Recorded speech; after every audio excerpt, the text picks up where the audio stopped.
일어나셔서 대림절 둘째 주일 우리를 부르시는 하나님께로 나아갑시다. 오늘 우리를 부르시는 하나님은 사자를 보내셔서 하나님의 길을 예비하게 하시는 분이십니다. 우리에게 임하실 하나님께 사도신경으로 우리의 신앙을 고백합니다. 나는 전능하신 아버지 하나님, 천지의 창조주를 믿습니다. 나는 그의 유일하신 아들 우리 주 예수 그리스도를 믿습니다. 그는 성령으로 잉태되어 동정녀 마리아에게서 나시고 본디오 빌라도에게 고난을 받아 십자가에 못 박혀 죽으시고 장사된 지 사흘 만에 죽은 자 가운데서 다시 살아나셨으며 하늘에 오르시어 전능하신 아버지 하나님 우편에 앉아 계시다가 거기로부터 살아있는 자와 죽은 자를 심판하러 오십니다. 나는 성령을 믿으며 거룩한 공교회와 성도의 교제와 죄를 용서받는 것과 몸의 부활과 영생을 믿습니다. 아멘.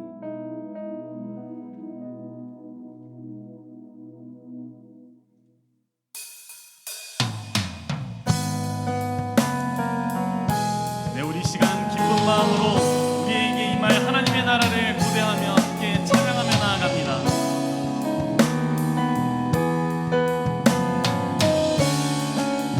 온 땅과 만민들아, 온 땅과 만민들아, 주의 음성 듣고 모두 기뻐하라. 산들과 나무들도 즐겁게 춤추며 함께 송벽쳐라. 사랑과 정의를 주시는 주, 영원한 그의 나라. 좌우의 날이 성검과 같은 진리의 그분 말씀 승리해. 우리 다시 한 번 더 승리할 그 믿음을 갖고 선포하며 나아갑니다.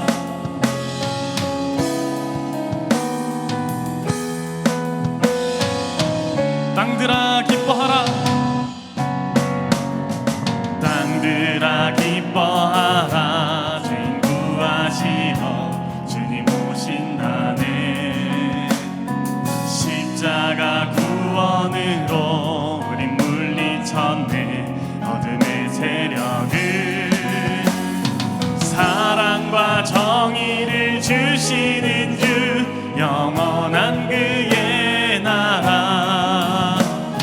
좌우의 날이 성검과 같은 진리의 그분 말씀. 사랑과 정의를 주시는 주, 영원한 그의 나라. 좌우의 날이 성검과 같은 진리의 그분 말씀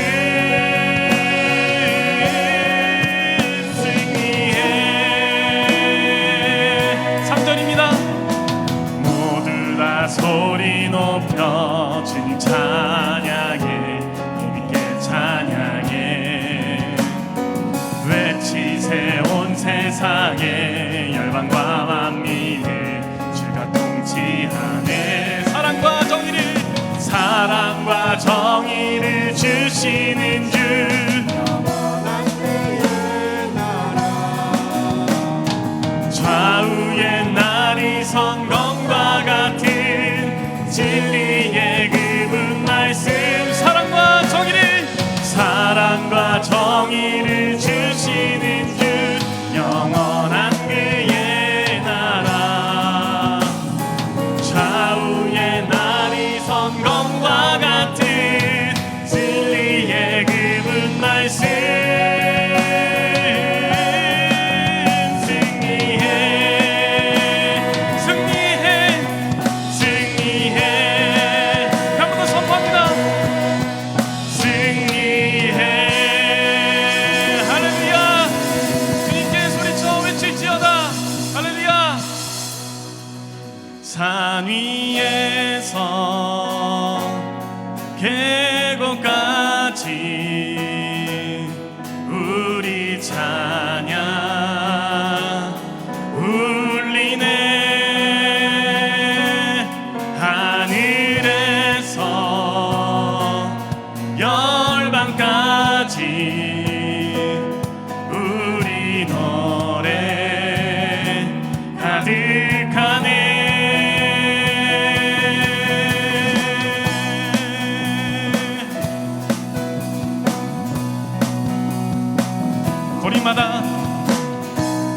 거리마다 기쁨으로 춤을 추게 하시고 주의 백성 기도할 때 이 땅 회복하소서. 산 위에서 계곡까지 우리 찬양 울리네. 하늘에서 열방까지 우리 노래 가득하네.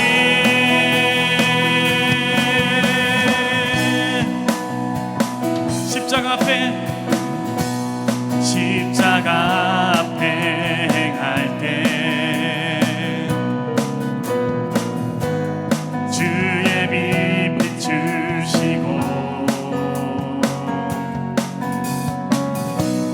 물이 바다 덮음같이 주 영광 채우소서. 산 위에서 계곡까지 우리 찬양 울리네. 하늘에서 열방까지 우리 노래 가득하네.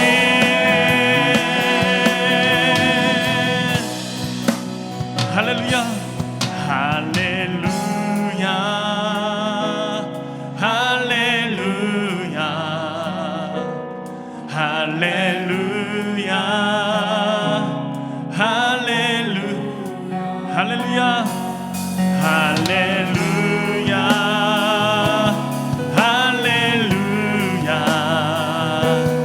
할렐루야 할렐루야 다시 한 번 더 할렐루야 할렐루야 할렐루야 할렐루야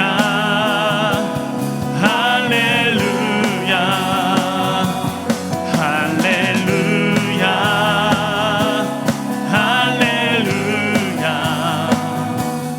할렐루야 할렐루야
주소서.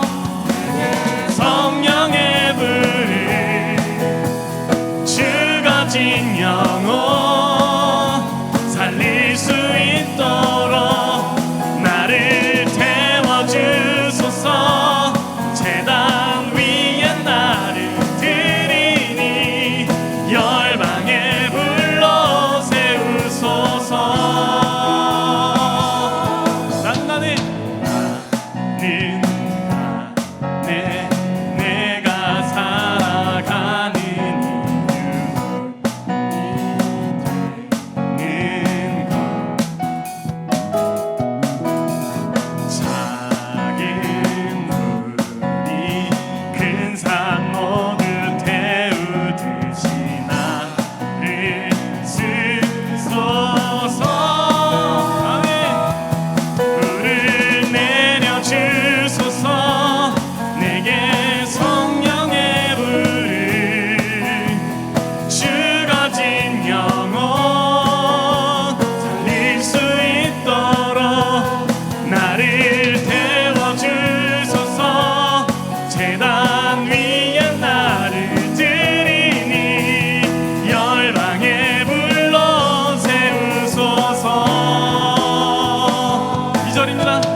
태우소서 태우소서 주님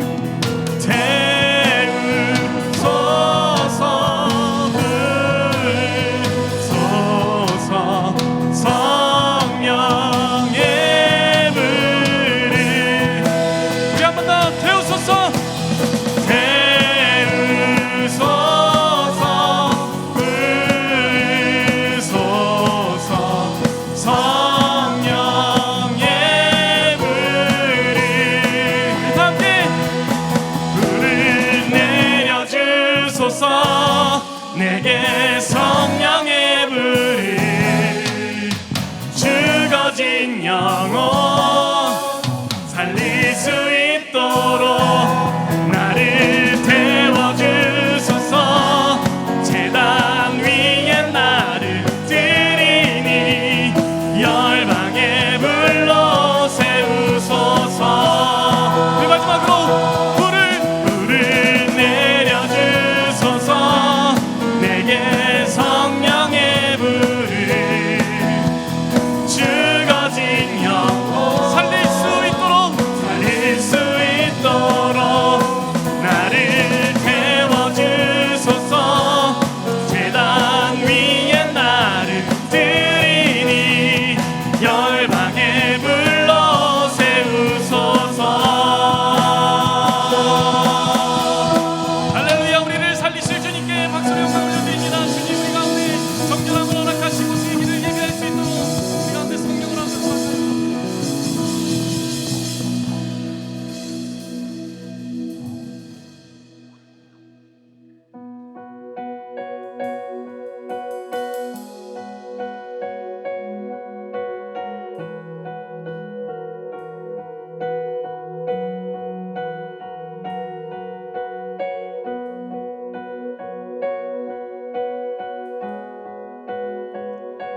우리가 주의 나라를 기대하며 함께 고백했으면 좋겠습니다. 주의 나라가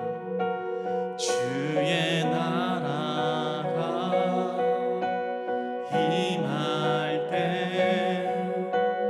하나님 인재하실 때 예배가 회복되며 기적은 일어나네 전능하신 주 영원하신 능력의 통치자 자유가 선포되어 주 백성 돌아오네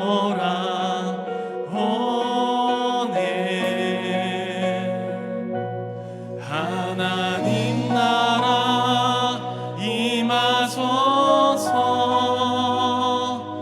영광과 존귀 능력과 위엄 놀라운 사랑의 기적의 하나님 지금 이곳에 오소서 주의 나라가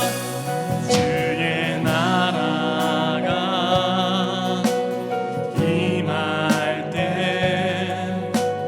하나님 임재하실 때 예배가 회복되며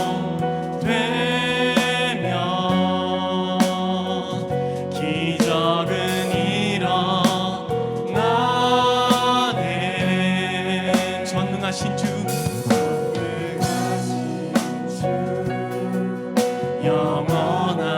영원하신 능력의 자유가 선포되어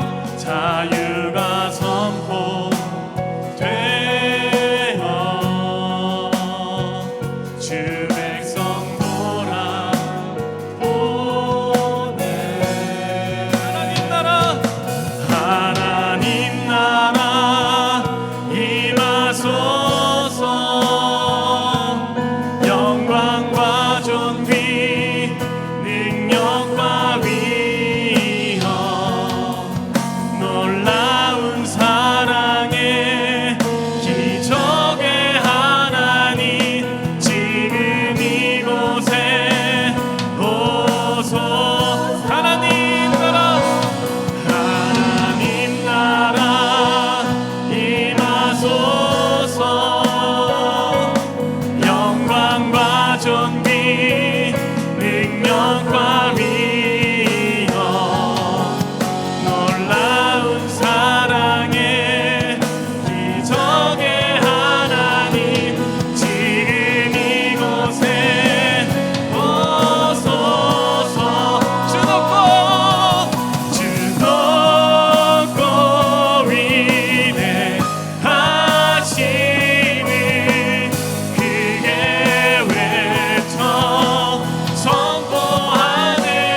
하나님, 우리 가운데 오시옵소서. 우리 가운데 사랑과 정의를 선포하시고 또한 그뿐만 아니라 우리 가운데 이루어 주옵소서. 우리의 마음 가운데 먼저 그것을 이루시고 또한 우리의 세상 가운데에도 주의 나라의 그 평화를 이루어 주옵소서. 우리가 함께 묵상으로 기도하며 나아갑니다. 기도합니다.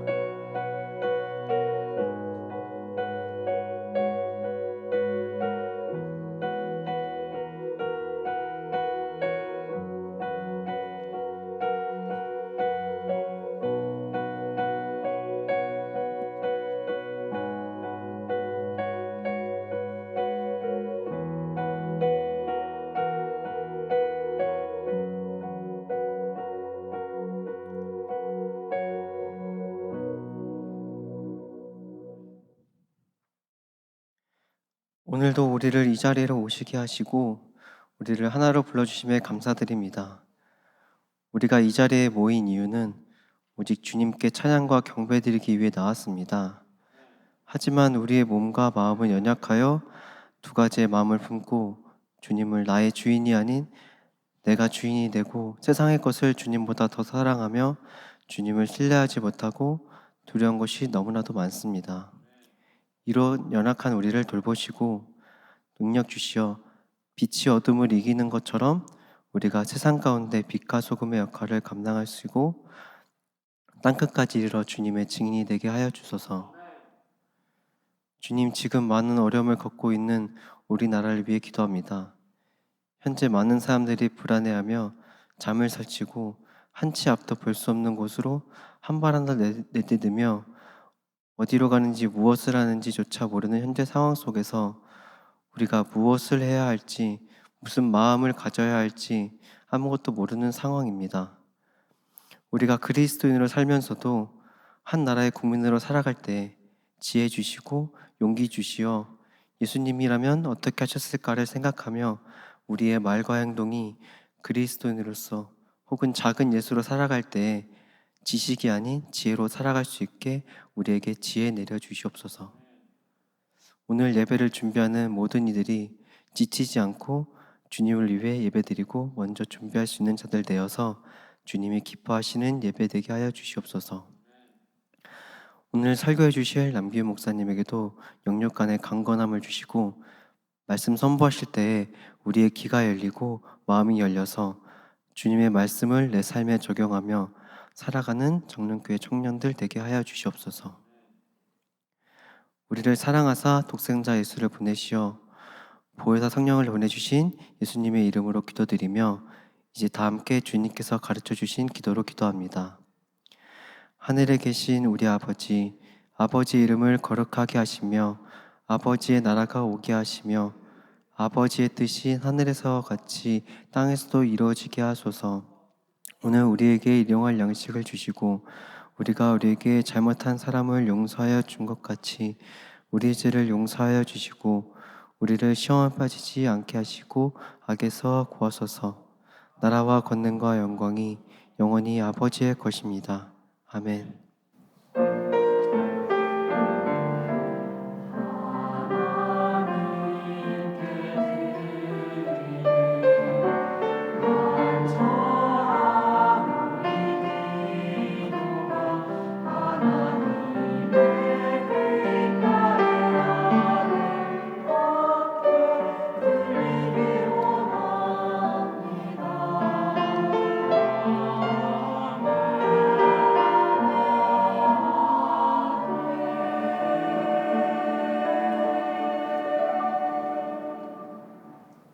이 시간 함께 예배하는 서로를 향해 축복하며 찬양합니다.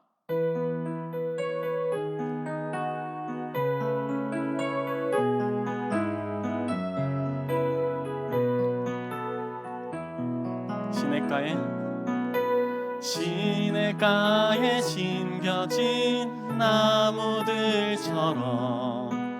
너의 삶이 주님과 늘 함께하기, 기쁠 때나 슬플 때 어느 때라도 하나님 함께 하시네. 우리 박수로 서로의 신앙과 삶을 응원하며 축복합니다. 교회 소식을 알려드립니다. 오늘은 대림절 둘째 주일입니다. 세상의 평화의 왕으로 오실 주님을 기다리며 항상 기도로 깨어있는 성도가 됩시다. 2025년 정릉교회 공동체를 함께 세워가는 섬김이를 임명합니다. 함께 나눠드린 별지를 참고해 주시면 되겠는데요. 한 가지 마음이 아픈 것은 임명 예정인 부분이 너무나 많습니다. 필요한 자리가 참 많은데요. 여러분들이 결단해 주셔서 2025년 함께 이 공동체를 세워나갈 수 있었으면 좋겠습니다. 2025년을 위한 재직 세미나가 지금 베델 1실에서 진행되고 있습니다. 12일 목요일 9시부터 교회 마당에서는 성탄절 사랑의 나눔이 있습니다. 유아 세례 성례가 25일 성탄절 2부 예배에 있는데요. 참고로 성탄절 2부 예배는 11시 30분입니다. 신청하실 분들은 15일 주일까지 행정실로 신청해 주십시오. 2025년 상반기 1:1 제자 양육 동반자 과정을 모집합니다. 29일 주일까지 행정실 앞 빨간 우체통으로 접수해 주십시오. 2025년 상반기 1:1 제자 양육 담당자는 접니다. 같이 양육하실 분들은 신청해 주십시오. 2025년 종교개혁지 어제와 오늘 답사단을 모집합니다. 자세한 내용은 주보를 참조해 주시고요. 담임 목사님도 가시고 저도 갑니다. 그래서 같이 종교개혁지를 답사하실 분들은 함께 동참해 주시기를 바랍니다. 우리 키르기즈스탄 선교를 떠나기에 앞서서 선교 학교가 열리는데 22일 주일부터 진행됩니다. 그리고 아주 중요한 광고인데요. 2024년 예산 신청 및 각부 지출 입력 기한을 주보에서 꼭 확인하셔서 일정대로 차질 없이 진행될 수 있도록 도와주시기 바랍니다. 그 외 소식은 주보를 참고해 주십시오. 오늘 우리에게 주신 하나님의 말씀은 신약 성경 누가복음 3장 1절로 6절 말씀입니다. 누가복음 3장 말씀을 교독합니다. 디베료 황제가 통치한 지 15해 곧 본디오 빌라도가 유대의 총독으로 헤롯이 갈릴리의 분봉왕으로 그 동생 빌립이 이두레와 드라고니 지방의 분봉왕으로 루사니아가 아빌레네의 분봉왕으로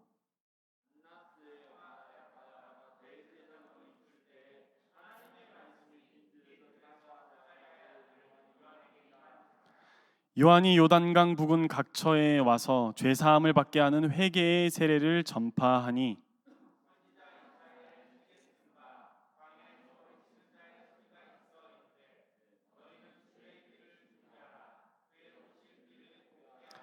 모든 골짜기가 메워지고 모든 산과 작은 산이 낮아지고 굽은 것이 곧아지고 험한 길이 평탄하여질 것이요 모든 육체가 하나님의 구원하심을 보리라 함과 같으니라. 아멘.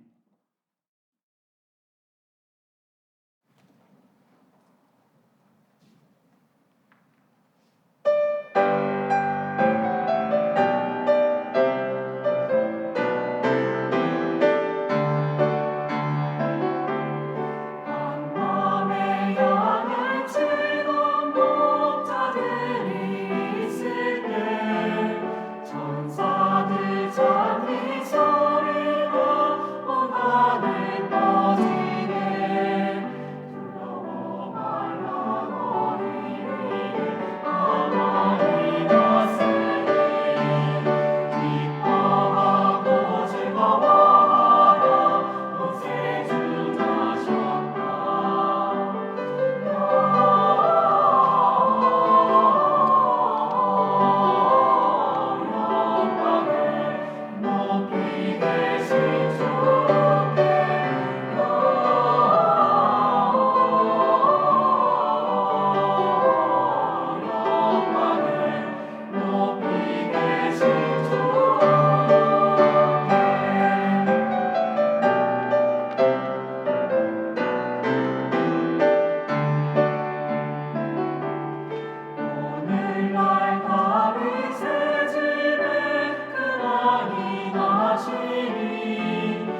오늘 이 시간 하나님과 우리 주 예수 그리스도를 알므로써 은혜와 평화가 귀한 믿음을 소유하고 있는 여러분에게 더욱 풍성하여지기를 바랍니다.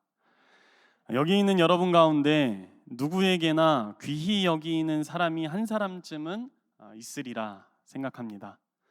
그렇다면 만일 여러분이 그 귀한 손님을 여러분의 삶의 자리로 모신다면 어떻게 그를 대접하시겠습니까? 혹 여러분의 그 귀한 손님이 여러분에게 방문하겠다라고 한다면 여러분은 어떻게 그를 맞이하시겠습니까? 저희 집을 잠깐 소개하자면 저희 집은 소위 큰 집입니다. 제 아버지가 장손이기 때문입니다. 그래서인지 명절 때만 되면 집안에 대소동이 벌어집니다. 아버지의 형제는 아버지 포함해서 6명인데요. 명절 때면 6가정이 한데 모입니다. 오해하시면 안 되는 게 저희 집이 막 50평, 60평 그렇지 않습니다. 한 5, 6평 정도 되는데 거기에 5명이 살기도 넓지 않은 그런 저희 집에 6가정이 한데 모이게 됩니다. 그러면 그 명절 전날부터 아니 그 일주일 전부터 청소에 들어갑니다. 어지러이 널브러져 있던 짐들을 정리합니다. 버릴 것은 버리고 또 자주 사용하지 않는 것들은 창고에 넣습니다. 또 창문을 열고 환기를 시키죠. 묵은 먼지들을 치웁니다. 오신 손님들이 앉아 계실 곳들을 깨끗이 닦아두는데요. 그러기 위해서 가구도 정리를 합니다. 잠깐이라는 시간이지만 많은 분이 오셔서 한 자리에 있어야 하기 때문에 그렇게 하지 않으면 안 됩니다. 당시 어린 저에게는 그런 날이 매우 성가셨습니다. 매우 귀찮았습니다.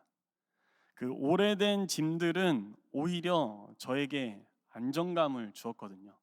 그 짐 사이로 파고들어서 누워 있을 때 오는 그 안락함을 저는 매우 즐겼습니다.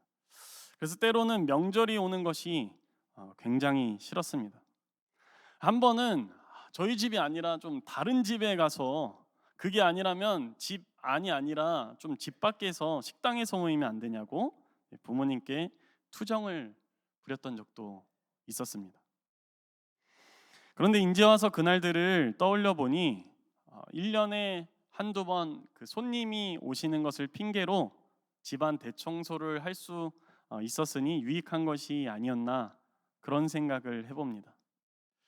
그리고 무엇보다 그렇게 청소하고 준비하는 행동에 오시는 분을 귀히 여기고 있다라는 그 마음이 담겨 있음을 이제서야 알아차렸습니다.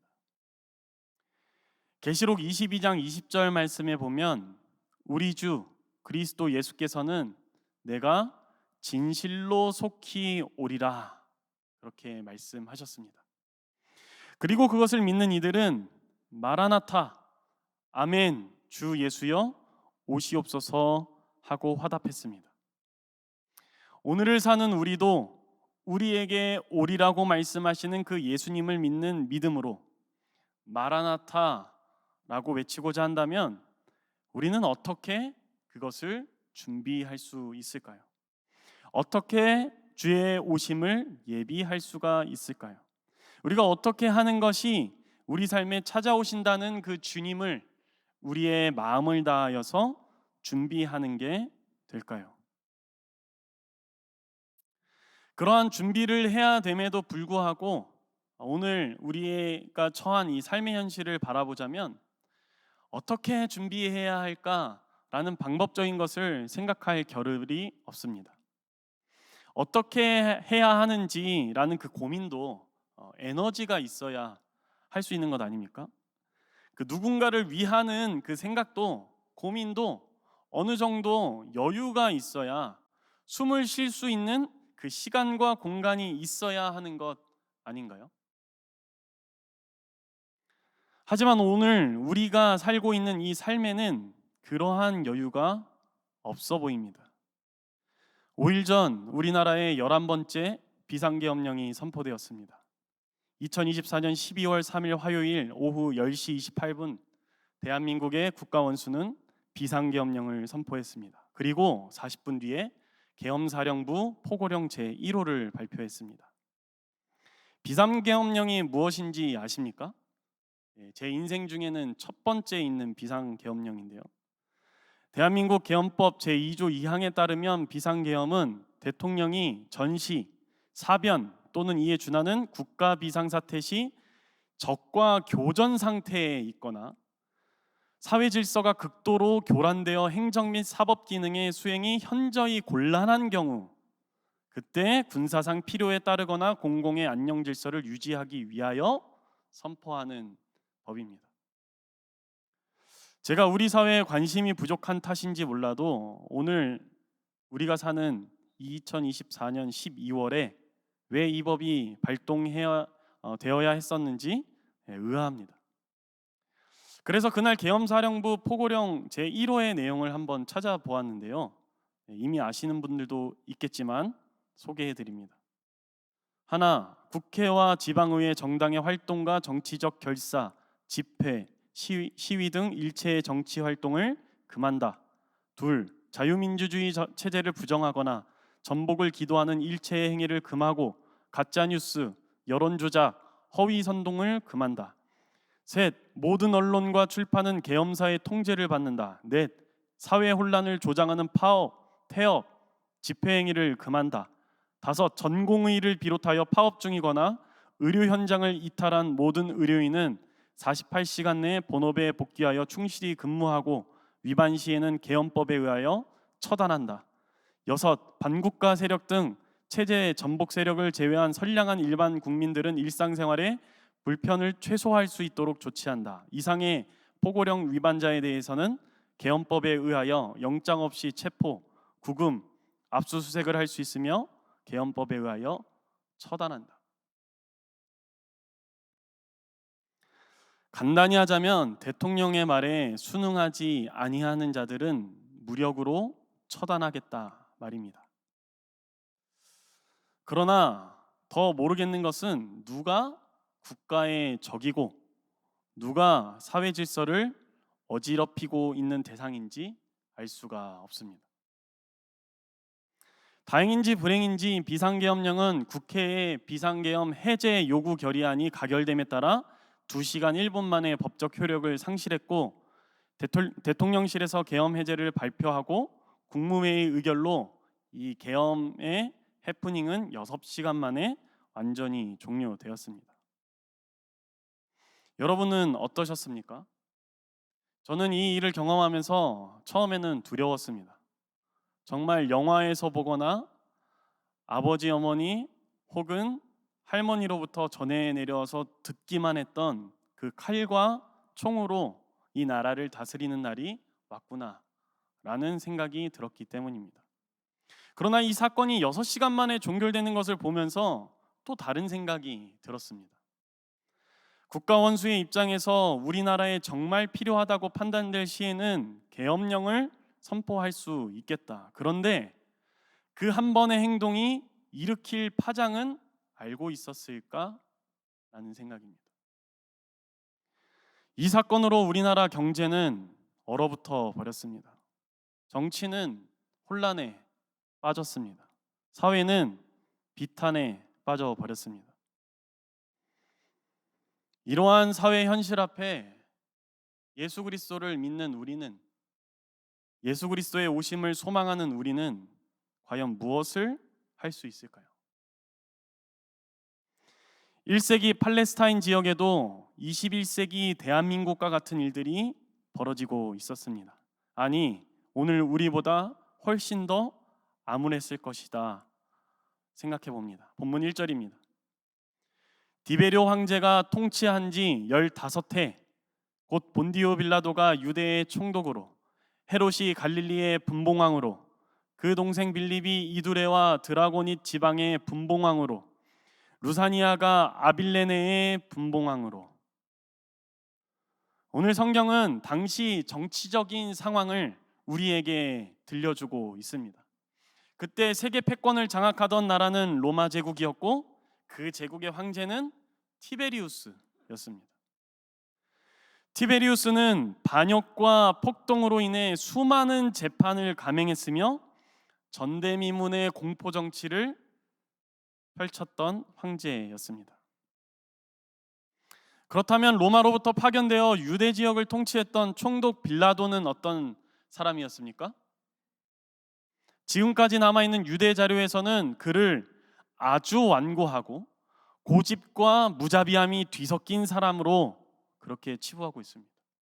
또한 그의 통치 기간 뇌물과 강탈, 모욕과 폭력이 난무했으며 그의 정치는 끝없이 자행된 야만적 만행으로 모두가 기억하고 있습니다. 그런가 하면 이 당시 팔레스타인 지역을 다스리는 유대 왕들도 있었다고 오늘 누가는 우리에게 들려주는데, 당시 팔레스타인 지역은 지역을 3분할하여서 갈릴리는 헤롯 안티파스, 이두레와 드라고니스는 빌립, 그리고 아빌레네는 루사니아가 다스렸습니다. 그들은 유대인이니 유대인을 위한 정치를 펼쳤을까요? 전혀 그렇지가 않습니다. 로마를 향한 헤롯 안티파스의 충성심은 타의 추종을 불허했습니다. 오죽하면 로마의 황제 티베리우스를 기리기 위해 새로운 수도를 설정하는데 이름하여 티베리아, 요한복음에는 디베리아로 지칭합니다. 빌립은 30년간 재위하며 팔레스타인 북동쪽을 다스렸는데, 그러면서 당시 문란한 그리스의 문화에 빠져서 혼탁한 정치를 자행했습니다.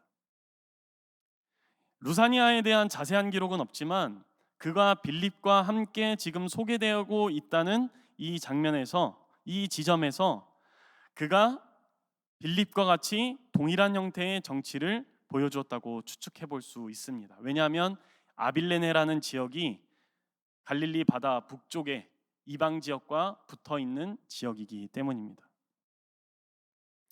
자, 그런데 더욱 심각한 것은 성경의 고발이 여기서 멈추지 않는다는 것입니다. 당시 사회적, 역사적 상황보다 더 심각했던 것은 종교적 상황이었습니다. 본문 2절 상반절입니다.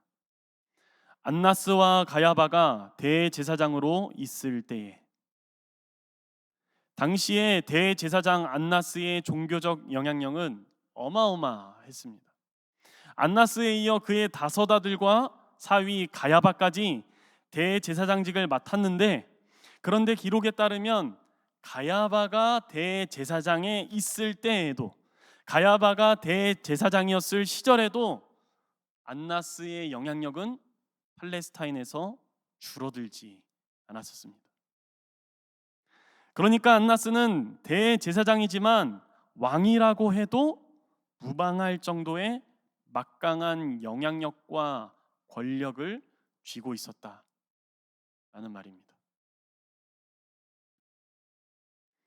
이스라엘은 사회적으로도 종교적으로도 불안정하며 그 어떤 여유도 존재하지 않는 것 같습니다.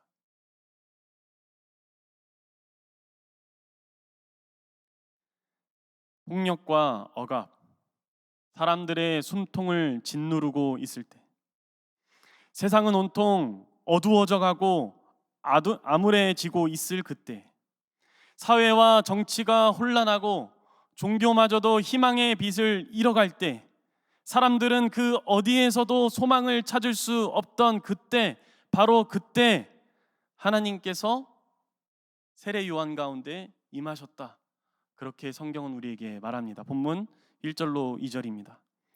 디베rio 황제가 통치한 지 15해, 곧 본디오 빌라도가 유대의 총독으로, 헤롯이 갈릴리의 분봉왕으로, 그 동생 빌립이 이두레와 드라고니 지방의 분봉왕으로, 루사니아가 아빌레네의 분봉왕으로, 안나스와 가야바가 대제사장으로 있을 때에 하나님의 말씀이 빈들에서 사가랴의 아들 요한에게 임한지라.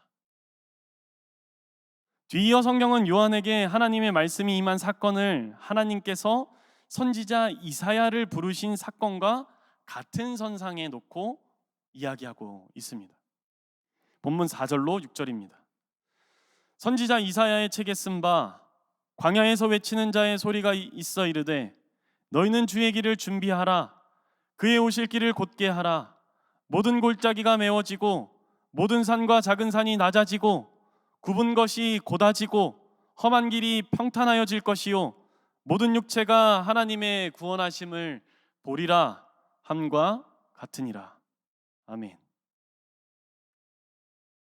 본문 4절로 6절 말씀은 이사야 40장 3절로 5절에 해당하는 말씀입니다. 이사야 40장의 배경을 잠시 살펴보자면, 제가 여러 번 주일 말씀 가운데 이사야 40장의 배경을 말씀드렸죠. 제가 이사야 40장을 전공했기 때문에 그런 게 아니라 그만큼 중요하기 때문입니다. 당시 이스라엘 백성들은 바벨론의 포로로 붙잡혀 있는 상황이었습니다. 그들의 신앙의 중심이었던 성정은 무너져 버렸고 그들의 삶의 터전은 유린당했습니다. 그들은 절망에 빠져 있었고 그들에게는 아무런 희망도 없었습니다. 이 모든 상황을 대변해 주는 대목이 있는데 이사야 40장 6절 하반절로 7절 말씀입니다. 제가 직접 번역한 것으로 한번 읽어드리겠습니다. 내가 말했습니다. 무엇을 외칠까요? 무엇을 외칠 수 있습니까? 모든 육체는 풀입니다. 모든 그 아름다움은 꽃과 같습니다. 풀은 마르지요, 꽃은 시듭니다. 여호와의 입김이 그곳에 불었기 때문입니다. 확실히 그 백성은 풀이 아닙니까? 하나님을 향해 외치는 선지자의 비탄의 목소리입니다. 이사야 선지자조차 당시 이스라엘 백성들과 같이 여호와의 부재하심과 하나님의 버리심으로 말미암아 짓밟히고 있는 풀과 같고 한때 피었다 지는 꽃과 같다고 자기 자신을 이해하고 있습니다. 그러나 여호와 하나님께서는 이스라엘 백성들을 위로하시기 위해 이사야를 택하셨다 말씀하시며 이사야로 하여금 왕권을 가지고 오실 주님의 길을 예비하도록 이사야 40장에서 위로의 말씀을 선포하십니다. 그리고 그 말씀이 오늘 우리가 읽은 이 누가복음 3장 4절로 6절에 똑같이 기록이 되어 있는 것이죠. 요한도 이사야와 같이 부름을 받았다는 사실을 성경은 오늘 우리에게 알려줍니다. 요한은 모든 억압으로부터 해방시키실 주님께서 오실 것을 예비하는 그 역할을 부여받았습니다. 그래서 그가 한 것이 무엇입니까? 첫 번째는 회개요, 두 번째는 죄 용서요, 세 번째는 이 모든 것을 선포하여서 모든 육체가 하나님의 오심을 알고 기다릴 수 있도록 보게 하는 것이었습니다. 여러분, 우리가 사가랴의 아들 요한을 소위 무엇이라고 부르죠? 세례 요한입니다. 우리가 세례 요한이라고 부르는 이유는 요한이 요단강에서 세례를 주었기 때문인데, 우리는 보통 세례를 준다고 하면 개종하거나 또한 그 종교에 입문한다, 입교한다라고 생각을 합니다. 그러나 오늘 요한이 요단강에서 베푸는 이 세례는 개종의 세례가 아닙니다. 바로 회개의 세례입니다. 하나님의 나라가 가까이 옴을 깨닫고 그 나라를 맞이하기 위한 준비로서의 세례다 말입니다. 나아가 그 세례는 죄 용서를 뜻하지요. 죄를 용서한다는 것은 무슨 의미가 있습니까? 다시 받아준다는 말입니다. 공동체를 떠나간 자들, 공동체에서 떠나 보내야 했던 자들을 모두 하나님의 그 은총의 빛 아래에서 용납한다는 말입니다. 왜 그래야만 합니까? 그것은 우리에게 오실 예수 그리스도가 평화의 왕이기 때문입니다. 누가복음은 이 두 가지가 모든 이가 들어야 할 기쁨의 소식이라고 말하며 누가복음의 면면이 이 이야기를 수록하고 있는데, 누가복음 24장 47절로 48절에 굉장히 잘 명시되어 있습니다. 읽어드립니다. 또 그의 이름으로 죄 사함을 받게 하는 회개가 예루살렘에서 시작하여 모든 족속에게 전파될 것이 기록되었으니 너희는 이 모든 일의 증인이라. 여러분, 이것은 이 땅에서 하나님의 사람으로 택함 받은 모든 이들에게 주어진 보편적 소명입니다. 성경 가운데에서 택하신 하나님의 사람들에게만 주어진 특별한 소명이 아니라 이사야 선지자만 하나님께서 부르신 것이 아니고 세례 요한만 당시 1세기에 팔레스타인 지역에서 활동하도록 부르신 것이 아니라 오늘 21세기를 살아가는 우리 대한민국에서 부름을 받은 모든 여러분에게도 유효한 말씀이라는 것입니다. 이것은 주의 날을 기다리는 모든 주의 백성들이 그리스도 예수를 맞이하기 위한 준비에 해당합니다. 귀빈을 맞이하기 위해 우리의 삶의 자리를 정돈하고 청소하는 것처럼 우리는 주께서 오실 길을 준비하는 마음으로 우리의 삶을 정결하게 하며 회개에 합당한 열매를 맺어야 할 것입니다. 그리고 우리의 마음이 나뉘지 않도록 서로의 죄를 용서하고 그들을 용납해야만 하겠습니다. 그럼으로써 우리는 곧 완성될 하나님의 나라를 이루어 가야만 합니다. 나아가 우리는 이 모든 사실을 담대하게 외치며 절망하는 자들이 소망을 얻을 수 있도록, 죽어가는 이들이 생명을 얻을 수 있도록, 어둠 가운데 있는 자들이 빛 가운데로 나올 수 있도록 해야 합니다. 오늘은 불안합니다. 또한 여유가 없지요. 모든 삶의 자리가 얼어붙은 것이 부인할 수 없는 우리의 현실입니다. 그러나 이 가운데 하나님의 말씀을 듣고 또한 복된 소식을 들은 우리는 하나님의 나라가 이 땅 가운데 옴을 담대하게 선포하는 복음의 전령이 되었으면 좋겠습니다. 각자가 할 수 있는 방법으로, 각자의 목소리로, 각자의 몸짓으로 하나님의 오심을, 주 예수 그리스도의 오실 길을 곧게 하고 또한 평탄하게 하며 예비하는 이 일에 동참하는 하나님의 거룩한 백성이 다 되시기를 주님의 이름 안에서 간절히 축원합니다. 아멘. 우리 말씀을 기억하면서 주님께 간구함으로 함께 고백하면 좋겠습니다.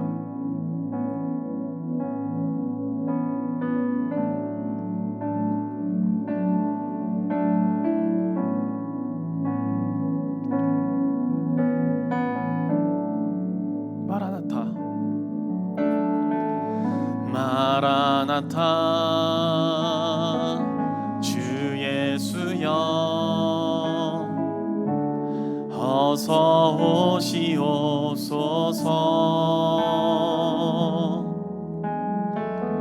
땅의 모든 끝 모든 족속 주를 찬송하게 하소서.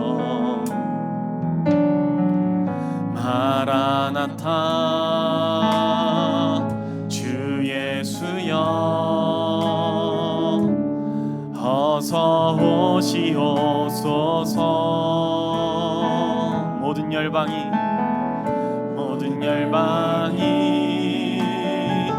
주께 돌아와 춤추며 경배하게 하소서. 우리 주님 다시 오실 길을 만들자. 십자가를 들고 땅끝까지 우린 가리라. 우리 주님 하늘 영광 온 땅 덮을 때 우린 땅끝에서 주를 맞으리. 마라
더 결단하며 고백합니다.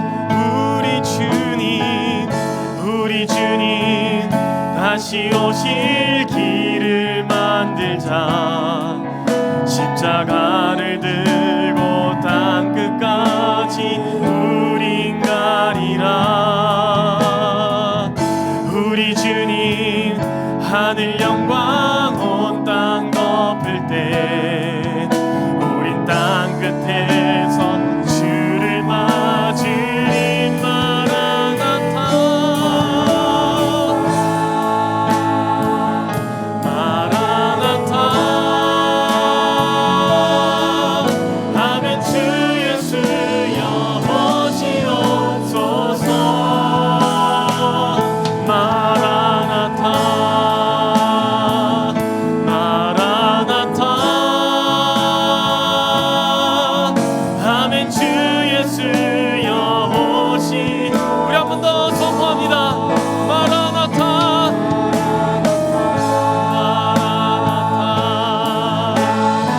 마라나타 아멘.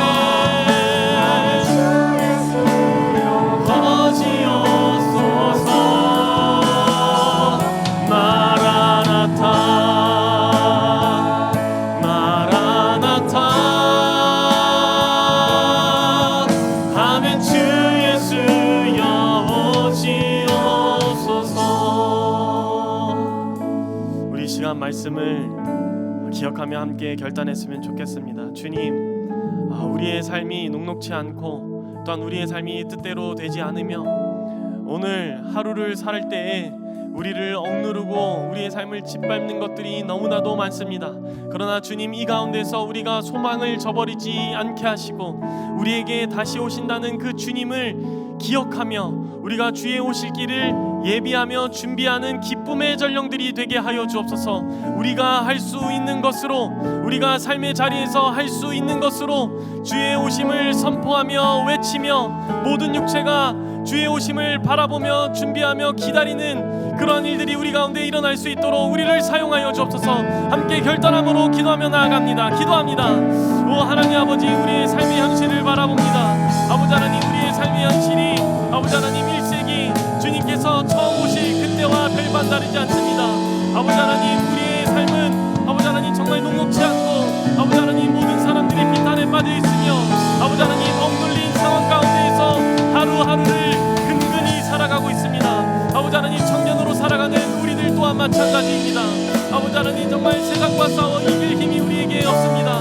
그러나 다시 한 번 더 주님을 기다리며 오늘 우리에게 임하신 그 하나님의 말씀을 붙들고 세상 가운데로 나아가오니 아버지 하나님, 우리의 살아 숨심이 아버지 하나님, 우리의 입술의 고백과 선포가 아버지 하나님, 우리의 삶의 행동이 아버지 그리스도의 오심을 기다리며 기대하며 예비하며 준비하는 기쁨의 전령으로서 부족함 없도록 인도하여 주옵소서. 아버지 하나님, 주님께서 부르신 그 모든 자리 가운데 아버지 하나님, 우리가 담대히 서서 아버지 하나님 정말 주님의 아버지 하나님 선고를 감당하는 자들이 되게 하여 주옵소서. 아버지 하나님, 그래서 절망에서 소망으로, 죽음에서 생명으로, 어둠에서 빛으로 모든 이들을 인도하여 낼 수 있는 이들을 감당하는 우리 청년교회 또한 우리 청년교회 청년부 될 수 있도록 아버지 하나님 함께 하여 주옵소서.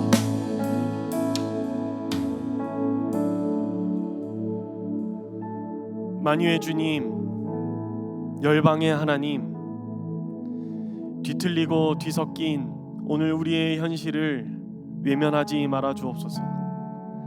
연약한 우리는 세상의 짓눌림 속에 숨을 쉴 틈이 없습니다. 그러나 오늘 세례 요한의 외침을 들으며 우리를 또 한 번 위로하고자 하시는 하나님께 우리의 소망을 둡니다. 하나님께서 주의 나라를 하늘에서 이루신 것처럼 이 땅 가운데에서 이루어 주실 것을 믿는 믿음으로 이 시간 우리의 소유와 우리의 시간, 우리의 마음과 우리의 능력을 모두 주님께 올려드립니다. 주님께서 이 땅에 새 하늘과 새 땅을 이루실 때까지 주님께서 오실 길을 깨어 준비하는 거룩한 주의 백성이 되게 하옵소서. 평화의 왕으로 이 땅 가운데 오셨으며 또한 다시 오실 그리스도 예수님의 이름으로 기도하옵나이다. 아멘. 이제 자리에서 일어나 우리 세상으로 나아가며 찬양합시다.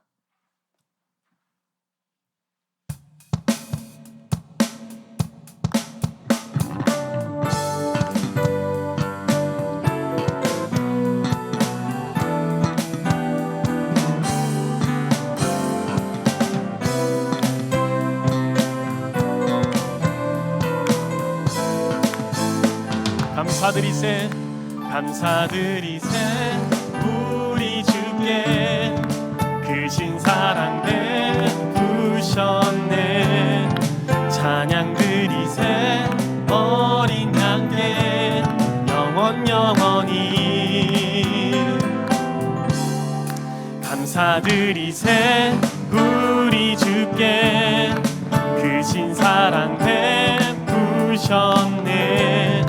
찬양드리세 어린 양께 영원히